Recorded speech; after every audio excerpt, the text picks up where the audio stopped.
Paldies, mīļie dejotāji, par šo brīnišķīgo koncertu. Es atvēru laimes dārzas beigas neredzēju, bet es redzēju sākumu.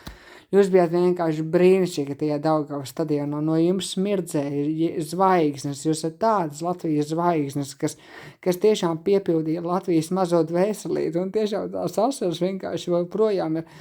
Un skatoties uz tiem maziem čipariem, kas dejoja Daugavas stadionā, tas tiešām aizkustināja. Un, mīļie koristi, lai mums ir skaists noslēguma koncerts, jo izbaudam, galvenais to svētkus izbaudam, jo tā kā es arī video teicu, arī, ka mēs esam bagāta tauta, mēs tiešām esam bagāta tauta ar tām emocijām.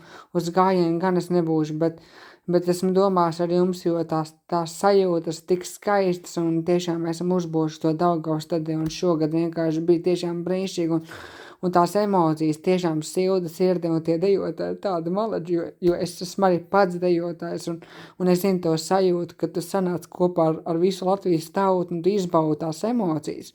Tu vienkārši izbaudi to prieku un tas galvenais, tas prieks ir mīlestība, sadedzība un zvaigzne, jo mēs katrs esam mazā pērlīte ar sirdi un dvēseli un galvenais izbaudiet arī noslēguma koncertu, mīļie dejotāji un koristi un tiešām izbaudiet tās emocijas. Un es jums novēlu atvērt sirdis un tiešām atvērsim katru savu sirdi un dvēseli, un lai tā dvēselīte piepildu katru mazo sirsniņu. Paldies, mīļie dejotāji, paldies!